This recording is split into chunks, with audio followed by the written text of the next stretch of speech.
Good afternoon. You swear or affirm any testimony you're about to give in this matter will be true to the best of your knowledge and belief.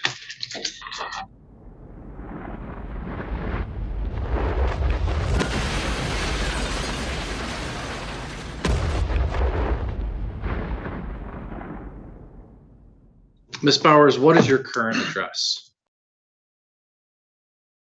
In Buffalo? And is that the address where you permanently reside? Yes.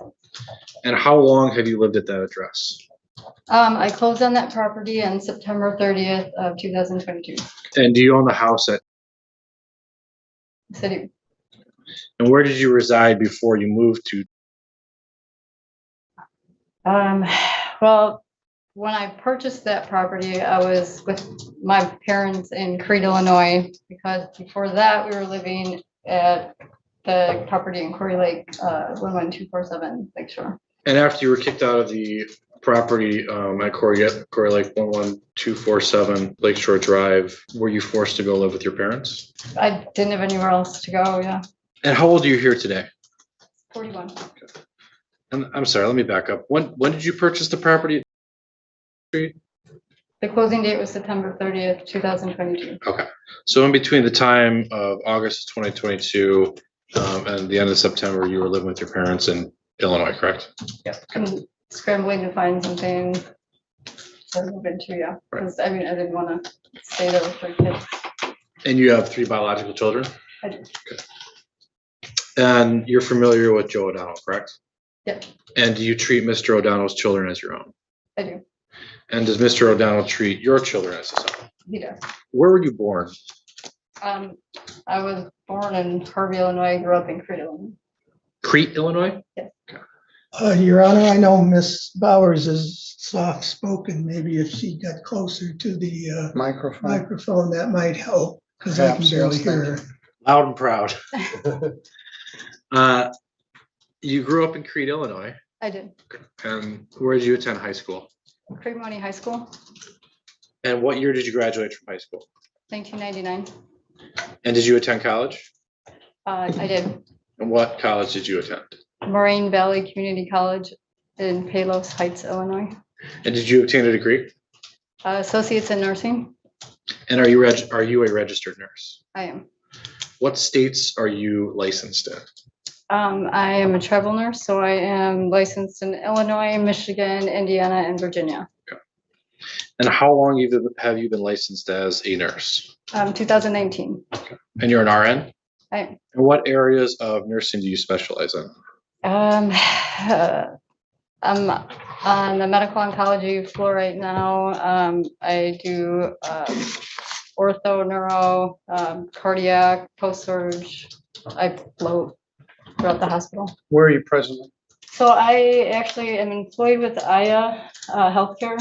They're based out of California. It's a travel nursing travel agency, but I am currently at Lakeland, which is now Corwell, in St. Joe, Michigan. All right. You stole my next question again. All right, I want to direct you what's marked for purpose of identification as Exhibit 15 in the book in front of you. Can you turn it up, please? Have you seen this document before?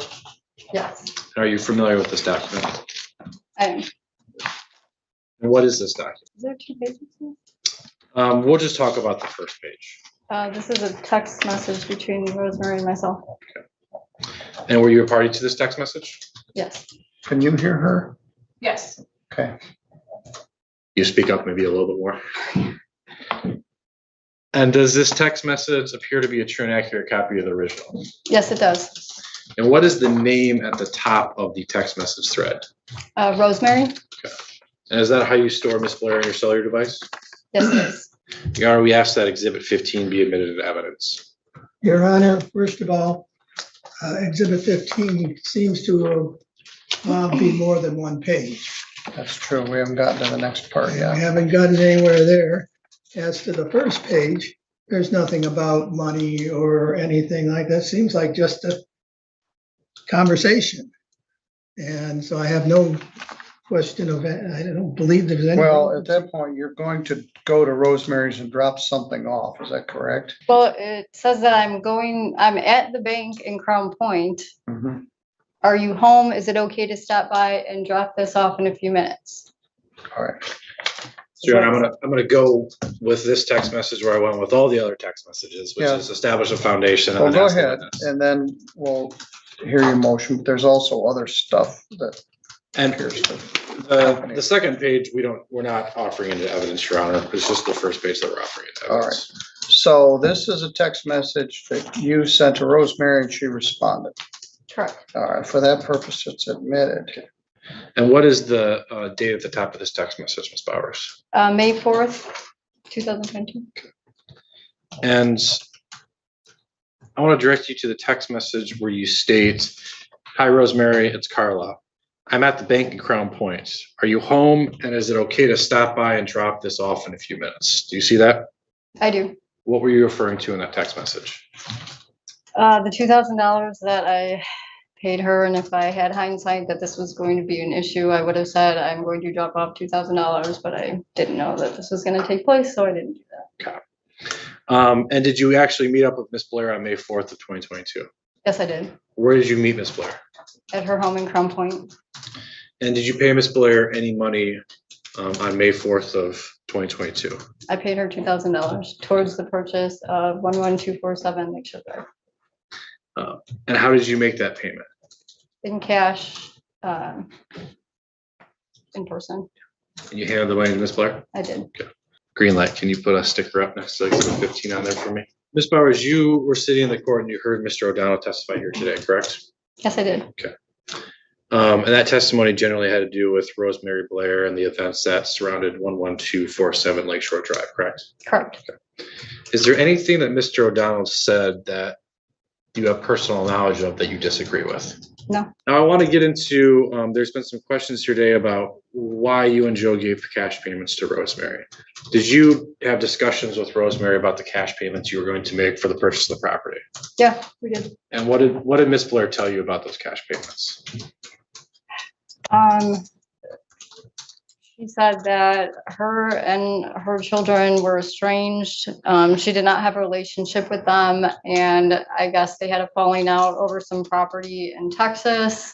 She was getting money from that land out there, and they were essentially, I guess, taking money. They had access to her bank account. They had access to all her records. So everything she wanted to do was in cash. So was it Miss Blair's request that you pay her cash? Yes, it was. And you guys comply with that request? We didn't have a reason not to at the time. We had a relationship with her. Yeah. So we had no reason to believe that this was ever going to be an issue. Let's talk about your relationship really quickly with Miss Blair. Do you see a picture in front of the podium right here? I do. Can you describe to me what that picture is? I believe that was one of the first couple days or something that we were at the home at Corey Lake. That's me, my son Joey, Joe's son Joey, and my daughter McKenna and Rosemary. And we're standing, that's like right kind of in front of the front door, taking a picture. She actually stayed there, I think, that weekend with us and just hung out and enjoyed the house and the lake, and there was a relationship there. Yeah. So And would that be around June of 2021? yes, it was. And whose arms does Miss Blair have? Her arms, or whose arms is she wrapping her arms around that picture? That's Joey O and McKenna. So that would be Joey O'Donnell, Yes, and that would be McKenna, your biological child. correct. So at that point in time, it's suffice it to say that you had a good relationship with Miss Blair, correct? Yep. Fast forward 2 years, did you ever expect that you'd be here today? Not at all. How does it make you feel that you're here today? Frustrated, disappointed, angry. Well played. Your Honor, that's an appropriate commentary. Yes. I'll retract my statement. I apologize. All right, we're rounding home base with you now too, Ms. Flowers. I want to talk about the mortgage that Mr. O'Donnell testified that you got for your property in New Buffalo. Again, what's the address of your property in New Buffalo? Buffalo. Okay, and why were you forced to buy that home? At that time, I was scrambling for, the kids were starting school. I mean, school begins after Labor Day. I mean, I ended up closing after that, but they needed a home. I needed a home. And I was working in St. Joe, Michigan. We were supposed to be at Corey, and I ended up at New Buffalo. That's where Joe was. The kids, I mean, we had a little bit of a background there, so that's where we ended up. But Okay. So did you have to purchase that property for replacement housing after you kicked out of Quarry Lake? Yeah. Is that because your children were attending the New Buffalo schools? I enrolled them last minute there, yeah. And you obtained a mortgage. Is it correct that you obtained a mortgage to purchase that property? I did. And what date did you obtain that mortgage? The closing date was September 30th, 2022. 2022? Sorry, I didn't hear you. And what was the amount of the mortgage? 469,000. So within the 90-day time frame after August 4th of 2022, you were able to obtain a mortgage for $469,000. I was, correct? Yeah. And does that $469,000 exceed the amount that you and Mr. O'Donnell were going to pay on the remaining purchase price of the lease with option of purchase? It does not exceed the amount. What do you mean? Objection, Your Honor, I Like think in Mr. addition there's a to little that? coaching here. Let me restate the question. Does the $469,000 exceed? Oh, the three, yes, yeah. Yeah, so you had a remaining purchase price that you were going to owe for closing on the Quarry Lake home, is that correct? Correct, Okay. That was $338,000. correct. And does the $469,000 exceed the Yes, it 338? does.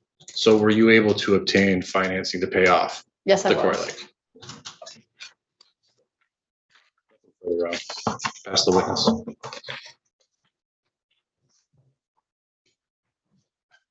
Ms. Bowers, when did you vacate the Quarry Lake house? Well, when I was kicked out on August 12th, I think was when they actually came in and to the bedroom where I was sleeping and got me out of bed and said we had to leave. When did you start the process to obtain a loan? For the house that I'm in now. Correct.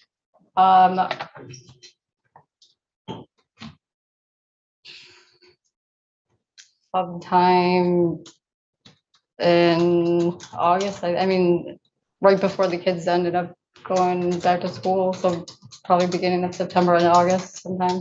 You're not sure? I mean, I'll probably go on my phone and look and see when the application was turned in. Okay. Yeah. Where did you obtain your mortgage? From whom did you obtain your mortgage? I ended up going through United, Wholesale mortgage? I'm sorry, Oh, United Wholesale Mortgage? Never mind, that was just a guess. no, it was a different one. I can't remember actually. United Federal, I think. Okay. Is that a bank credit union or a credit Yeah. union? Okay. Where are they located? There's branches all over. Okay. What branch did you do your loan approval from? I think it was Stevensville. Okay. And when you left the house, was Mr. O'Donnell still there or was he already gone? Like the exact moment I left the house. Well, kind of Did we leave like, together? I mean, I don't remember. I had to go to work that night. So I Okay. think I just ended up going in early. well, when you came back, did you pack up and then go? Were there Mr. Donald Well, I had to had already leave. gone or? Well, like I said, I had to go to work that night. So I went to work. I didn't have time to pack up all my stuff. So I did end up coming back. They kicked us out again. I didn't have time to get my stuff. And then I ended up going back with a truck and getting everything at a later date, I believe in September. Mid-September?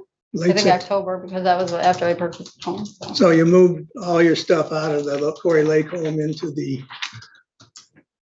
Berrien Street? Yes. Okay, good. Berrien Street Well, I home. think I got a storage unit for some of it, but yeah. Okay. And when you vacated the Quarry Lake home, did you ask that the utilities and electric and all that sort of thing be So- taken out of your name? Yes, Okay. can I expand on that? Well, when did you ask for them to be taken out? So the electric, I believe, was through October and the gas was through November. It was still on in my name through those dates. Now, do you live with Mr. O'Donnell now? No, And he lives at Street? he's at Street, I'm at, they're like 2 minutes apart from each other. Then they're not the same house or whatever. No, they're separate addresses. And when you say you went to live with your parents for a bit, did Mr. O'Donnell go with you? No, he was at other residences. He was like you said, like couch surfing. I think he went up to Traverse City for a little bit and he was like with other friends. Okay. But I had kids. I mean, I couldn't couch surf with kids. You know? And the kids are going to the New Buffalo schools Yes, they right are. now. Yeah, good. You heard Mr. O'Donnell say that whenever he gave Miss Blair some money, except with certain exceptions, he always took a picture of the cash or her with the money or something like that. Did you think to do that? No, I didn't actually. Okay, fair enough. I have nothing further, Your Honor. Any further? Nothing further, Your Honor. Ms. Bowers, you can step down. Your Honor, I would request just a brief closing statement. I don't expect closing to go more than 10 or 15 minutes. That's fine. I don't know if Mr. Soltis wants to present anything, but he's prohibited from. Well, Your Honor, am I permitted to at least comment on the evidence that Oh, has certainly, certainly, been presented? certainly. Yeah, and I'm ready to go whenever. All right, Mr. Hatch, what would you like me to know? Thank you, Your Honor. In June of 2021, Joe O'Donnell and Carla Bowers moved into the lakefront property at 11247 Lakeshore Drive with their 5 children to live the American dream as a single nuclear family. Over the past 2 years, Rosemary Blair has done everything in her power to turn that dream into a nightmare and ruin their lives. Today, on June 28th of 2023, almost 2 years to the day after they first moved into the property, we ask that the court give Joe, Carla, and their family their lives back by holding Ms. Blair accountable for her actions. First and foremost, I want to sincerely thank the court for its attention and listening to the testimony here today, and on a broader scale for its patience in dealing with this case over the past 6 months. Closing argument is not the time to rehash everything that has occurred before trial, but I think the court would agree with me that this case has turned into something that it should have never been. Ms. Blair could have entirely resolved this dispute by owning up to the mistake that she made when she unlawfully kicked Joe, Carla, and their children out of the property in August of 2022. Had she simply let my clients back into the property and moved forward with the sale of the house, none of us would be here today. Joe and Carla's life together would have never been uprooted. Their relationship would have never been plagued with stress and mistrust. And most importantly, they would have never had to explain to their children why they lost their home. But that resolution would have required Ms. Blair to do something that she has shown time and time again that she is incapable of doing: playing by the rules and admitting that she was wrong. As the undisputed evidence is shown here today, Joe and Carla entered into a valid and enforceable contract with Ms. Blair to buy the property at 11247 Lakeshore Drive. Between June of 2021 and July of 2022, Joe and Carla paid Ms. Blair a total of $112,000 towards the $450,000 purchase price of the property. Then in August of 2022, when Ms. Blair indicated she wanted to close on the sale of the property and collect the remainder of the purchase price, Joe and Carla worked to secure financing and were ready, willing, and able to consummate the sale of the property within 90 days. But everything changed in August of 2022. At that time, Ms. Blair turned into, quite frankly, a bad decision-making factory. She got seller's remorse when she was confronted with the reality that she was going to have to part ways with the property that she owned forever. To get out of the land contracts, Ms. Blair executed with Joe and Carla. She had her own property condemned and then turned around and attempted to use that condemnation as a means to terminate the land contract, the lease with option to purchase. She then hired a lawyer to send threatening letters to Joe and Carla demanding that they vacate the property. And at the same time, she took matters into her own hands by unlawfully locking them out of the property. And after she locked Joe and Carla out of their home, she stole countless items of their personal property, including boats, beach chairs, rafts, grills, coolers, speakers, life jackets, and even a snowmobile and snowmobile. Miss Blair is a deeply troubled person, violently unafraid that there are consequences for her actions. And in her relationship with Joe and Carla, she was downright cruel. She has lied to the court countless times, claiming that she was only paid $30,000 towards the purchase of her home. She apparently forgot about the other $82,000 of cash that she was paid by Joe and Carla when she was, in her own words, desperate for cash.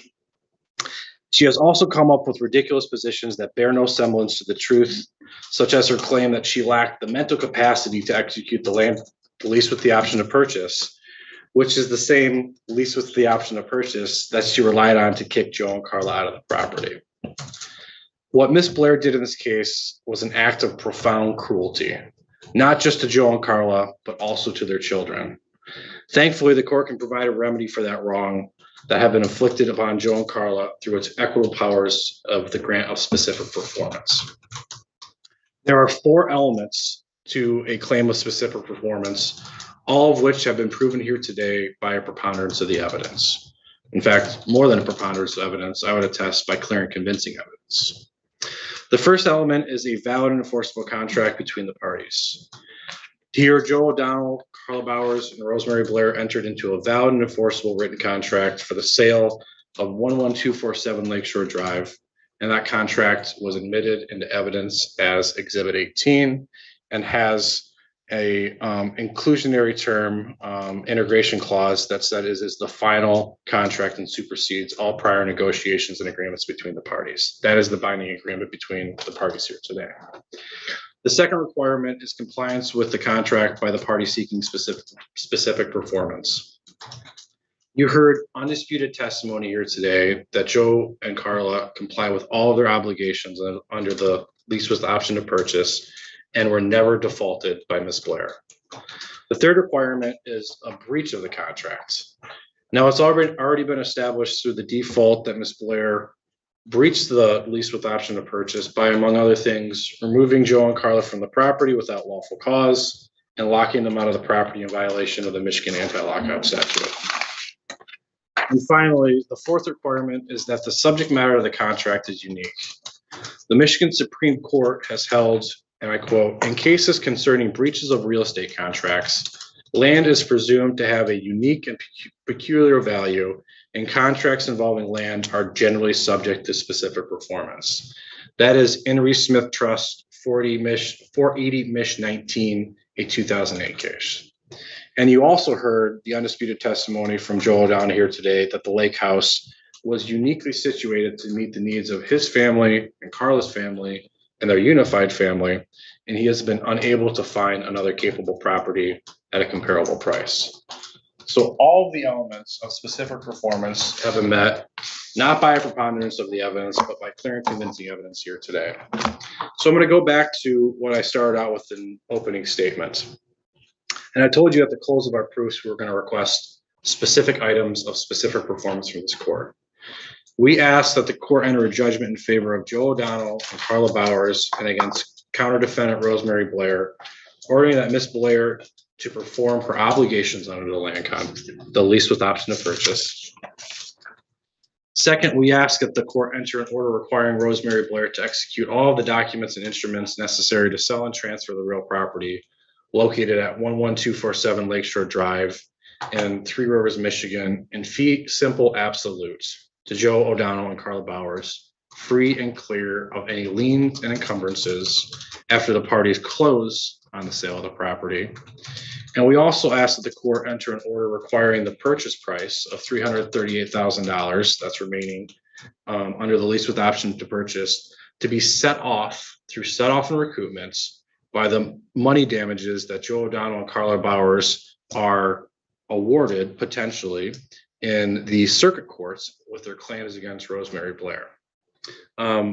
Also, we would ask that the court order under specific performance that Ms. Blair return some of the larger ticket items of personal property, such as the HydroStream boat and the pontoon tracker pontoon boats that you heard Mr. O'Donnell testify about here today, so they can enjoy the lake house. And Your Honor, I know we spoke about the equitable remedy of specific performance and whether the court can order a set off for the remaining of the purchase price. And the case law states that you can. Set off is an equitable remedy, and this is out of a Michigan Court of Appeals published case, Walker versus Farmers Insurance Exchange, 226 Mishap 75, a 1997 case. Set off is an equitable remedy, so an equitable remedy that the court can grant in addition to specific performance that may occur when two entities that owe money to each other apply their mutual debts against each other. So Carla Bowers and Joe O'Donnell are responsible to pay the remaining purchase price of $338,000 under the lease with option to purchase. Ms. Blair will potentially be responsible as a debtor to pay Joe O'Donnell and Carla Bowers damages under their claims that have been removed to the circuit court. So we would ask that as part of the request for specific performance that the court order a set off for the remaining price. And specific performance, the case law allows and encourages the court to grant such a remedy, Your Honor, because the big picture for specific performance is to put the parties, the non-breaching party, in the position that they would have been had the breaching party performed its obligations under the contract. So simply requiring Joe and Carla to pay the remainder of the $338,000 from today is not going to put them in the same position as they would have been had Ms. Blair consummated the transaction. Ms. Bowers has bought another house that she has paid a price that she will probably take a loss on today. And they are not in the financial position that they were before to necessarily, I'm not saying they couldn't do it, but it would be difficult to leverage their assets to get another $338,000 loan when they've had to spend that money to secure replacement property, and Ms. Bowers has had to purchase another house with it as well too. So it's not just as easy as say, hey, come up with another $338,000 because they're in a different position than they would have been if Ms. Blair would have performed the contract. The other option, Your Honor, is to possibly escrow the payments with the court for $338,000 until the circuit court decides the damages that will be offset by the $338,000. Not preferred, but if the court wants to go down that route, then that would make sure that they're not going to spend the next 20 years of their life chasing down to try to collect against Ms. Blair for the amount that they have to set off their set off recoupments. So with that, Your Honor, I appreciate your attention here today and nothing further. All right, let me address that. One option is to order specific performance of the lease option to purchase. And the remaining price was $365,000. And plaintiff has established proof that $112,000 was paid, not $500. 365,000 minus 112,000 equals $253,000. Your Honor, just to be honest, I think that the purchase price was $450,000. Yeah, it's 450. Oh yeah, you're right. I'm double dipping. Yeah, minus the Four 112. 450 minus the 112, So I think that would be a 338. which is the figure we were using. Yeah, please double check my math because I missed the $500 payment. 338,000 minus 2 additional escrow payments of $2,000. So there's $4,000 in escrow, which would be $334,000. One option is for the defendants to tender a certified check for $334,000 and you tender the deed to the house. That seems pretty straightforward, but as Mr. Hatch indicates, then there's going to be a hearing regarding damages. And then they're in a position where they need to try to collect what I expect to be substantial damages, well in excess of $25,000, possibly in excess of $100,000. So they're asking for a set-off. So rather than chase you for the money, reduce the amount that they owe by their damages.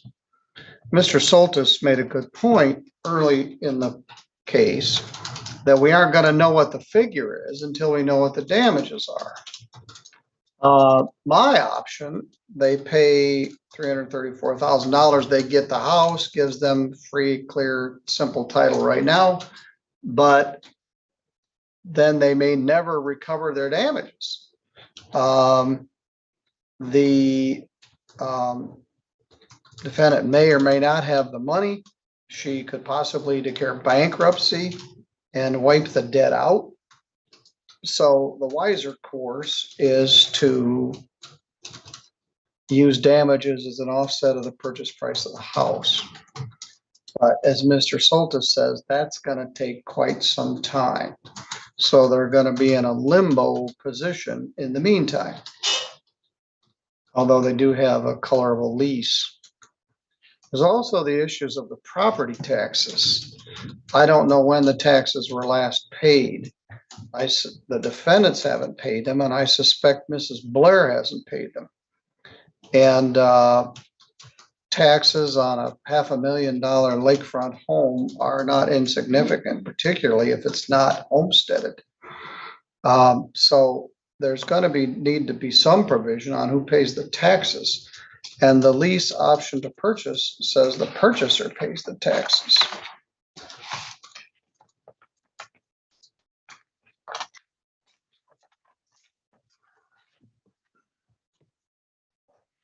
Mr. Soltis, you've been doing a remarkable job considering how short of a time you've been in this complicated case. What are your thoughts on the matter? Well, Your Honor, I generally agree with you. How about that?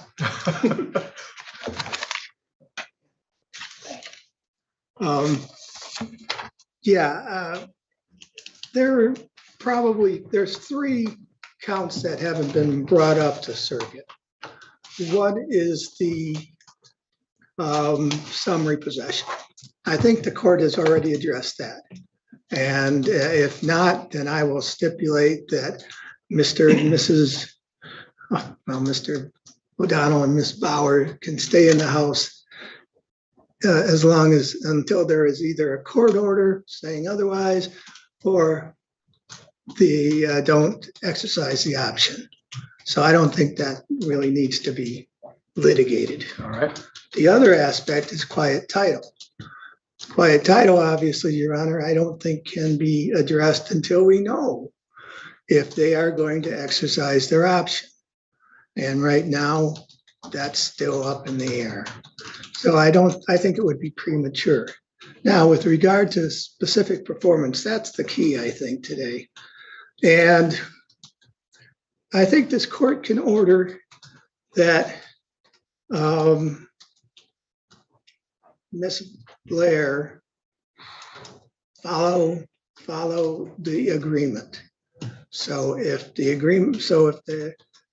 O'Donnell and Bowers tender the 300 and you say 334,000. I don't think they've proved all of that, but you're the judge. that she should, turn over the deed and things like that. Now, council has asked for all the liens, and that's contrary to the agreement. The agreement in the title section says landlord agrees to, and this is page 4, accept title to premises subject only to a lien for taxes and assessments. Yeah, we've never inquired. We've been under the assumption that Miss Blair owns this property free and clear. I don't know whether that's true or not. I don't know if she has a note on it that she has to pay. But they are agreeing not to purchase it subject to any other note or lien, so except for taxes. And Your Honor, I can tell you this. Miss Blair keeps telling me, and I believe her, and I think I may end up filing a motion for reconsideration that she's been paying the taxes, that not Mr. O'Donnell has been paying the property taxes. So Well- I think we can get that, we can flesh that out, All right. but it won't happen today. And there's also the problem with the option consideration. There's $5,000. That money I don't think should be given to Mr. O'Donnell and Miss Blair at this point in time, because once again, we won't know if they are going to exercise the option. Will they come up with the money? Maybe yes, maybe no. Like you said, they could file bankruptcy. All kinds of things could happen. And so I think that money should be held in escrow perhaps by the court until we know for sure. If they do exercise the option, they get the $5,000. If they don't, then that should go to Miss Blair. So those are the things that they've been talking about with regard to the lease. Now, we really haven't had any evidence of the financial condition of Miss O'Donnell or Mr. O'Donnell and Miss Bowers. So for them to say, well, we can't do it and we're not unable to, well, Your Honor, maybe yes, maybe no. We don't have any evidence of where they stand, their profits, loss, and so forth. I do take umbrage with the idea that counsel says, well, they're going to, Miss Bowers is going to lose money on her house. Not too many people are losing money on their houses these days, I assure you. I mean, they keep going up and up and up. So if she does sell the house and makes a profit, well, good for her, but that, shouldn't be held against Miss Blair. So I guess, Your Honor, I'd say order specific performance, I think, as you've already adjudged. Order the parties. You can order, you don't have to order Mr. O'Donnell and Miss Blair, Miss Bowers rather, but you can order Miss Blair to follow the language and terms of the agreement. And then let's see where it goes. If the option is exercised, great. The problem is, this is gonna take a long time. Miss Blair, this has been a long legal process for you. You've been through 4 lawyers. It's very frustrating. We're not done. Mr. O'Donnell and Miss Bowers, this completely upended your life. Everything was going fine. It was COVID summer 21, but people were outdoors during the summertime. August 4th, you're living in your house, your toes are in the water. 9 days later, somebody comes and tells you have to move out and everything's turned upside down. I don't know what happened between that date and the date that the zoning enforcement officers came. I have speculated about it, but I don't know what happened. Something changed. You had a good relationship with the seller. You'd given her inordinate amounts of cash, which is very unusual. You've given explanations for why it was done. Your banker must have thought you were crazy coming in there every few days asking for stacks of $100 bills. Over 100, over 10,000, they're supposed to report it to the IRS. And at any rate, I do find that they have proven beyond clear and convincing evidence that they gave her $112,000, even for the things that were not photographed. But the 14,000 was photographed.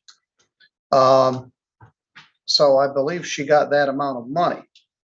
I never understood in the pleadings why there was a contention that she didn't, but that's going to be offset. You raise a very good point regarding the $5,000 lease option purchase default. I remember what clause that was in.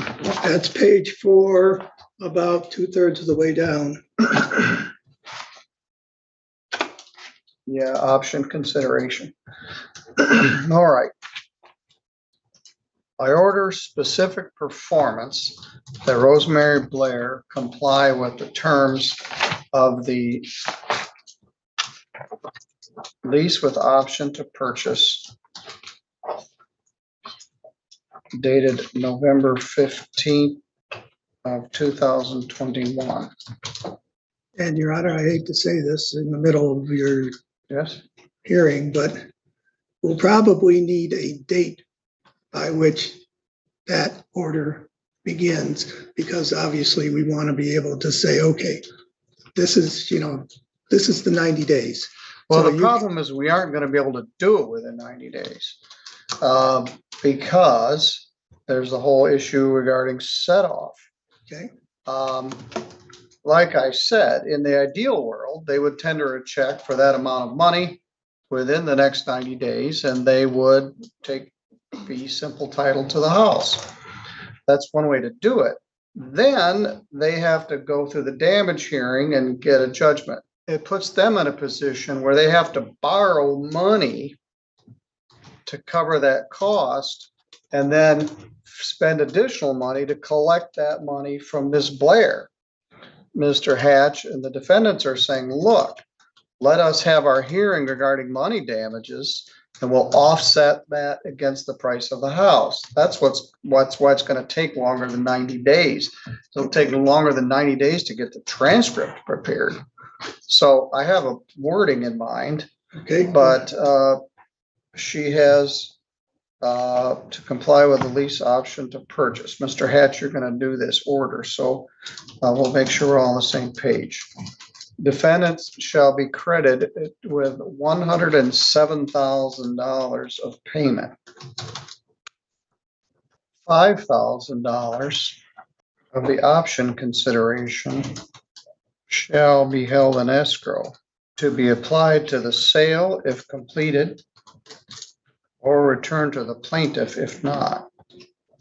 Defendants shall be entitled to application of all other escrow funds, which is currently $4,000, but shall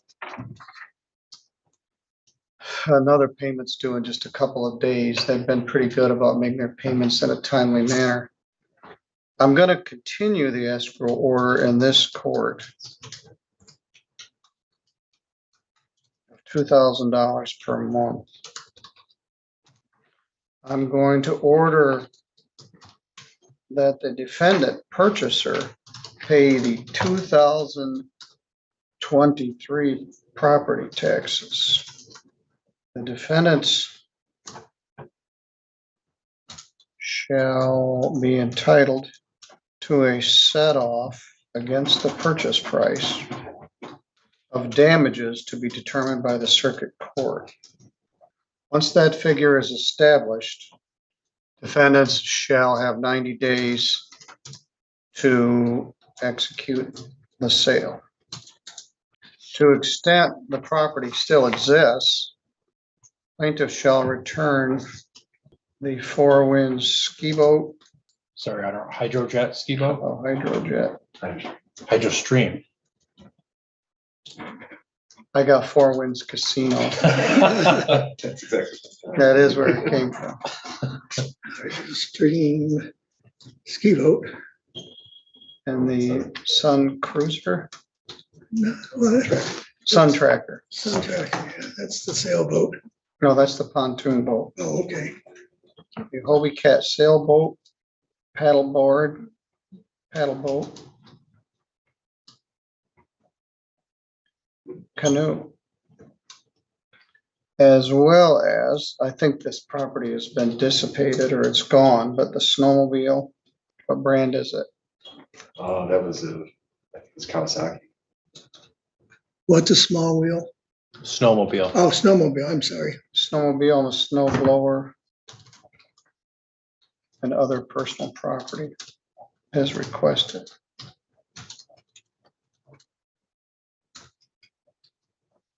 If it still exists, I think that somebody told me they saw the snowmobile. It was a Tra- Polaris, Your Honor. A Polaris. Or that shall be added to the damage claim. That's within 30 days. Defendant shall otherwise comply with all the terms of the lease option to purchase. I don't need to know this, but I want to know it. Do you have an estimate on what the plumbing repairs are after the property froze? Probably somewhere around about 3,000. All right, so it's not exorbitant, but you're gonna be responsible for restoring the habitability at this point. This is gonna be your house. Yeah, but that doesn't, the furnace is shot. I don't think. Sorry, I didn't hear that.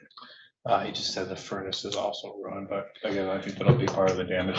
So either you can just leave it vacant, pay $2,000 a month for a property you may not be able to access, or effect those repairs yourself and make it part of your damage claim to be able to use the property. I'm familiar with this property. My cousin used to live across the street from it. There are some Airbnbs just down the street. A family that my son knows from Park Ridge, Illinois, rented a house a few houses away from this and had a wonderful family time. People like me that live here in St. Joe County with all of our lakes take for granted what other people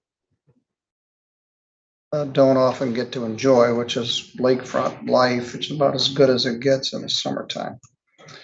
All right. Have I omitted anything that should also be in the order? I don't believe so, Your Honor. I just, so there's gonna be three orders that I will prepare. The direct contempt for $6,500 within 30 days of today, which I believe we addressed at the Yes. beginning of today. That's not offset against the purchase price. That's just. That's just paid straight out, right? Yeah. And I'll have it be paid to my firm's IOLTA accounts, just so we don't have any issues about how it gets delivered, if that's acceptable to the court. Yes. Order number 2, removing all claims to the circuit court that we put on the record today. And then the court's ruling opinion and order today. I think I've got all of that down, and if not, I will be sure to go back and listen to the recording today to confirm. And would you like me to submit that under the 7-day order? That would be fine. We'll have Mr. Soltis an opportunity to look at it. Okay. And nothing else from us, Your Honor. Thank you very much. All right, thank you. Anything further, Mr. Soltis? No, I think you've covered it all, Your Honor. All right, we did accomplish this in a day with a couple of criminal interruptions here and there. Thank you all, and we'll be in recess. Wow, we made it. It's rather bittersweet to be at the end. It was a long road, and we really enjoyed following this case with all of you. Mrs. Tizzo and I really hope everyone enjoyed this case as much as we did. Thank you all so much for watching. We really do appreciate it.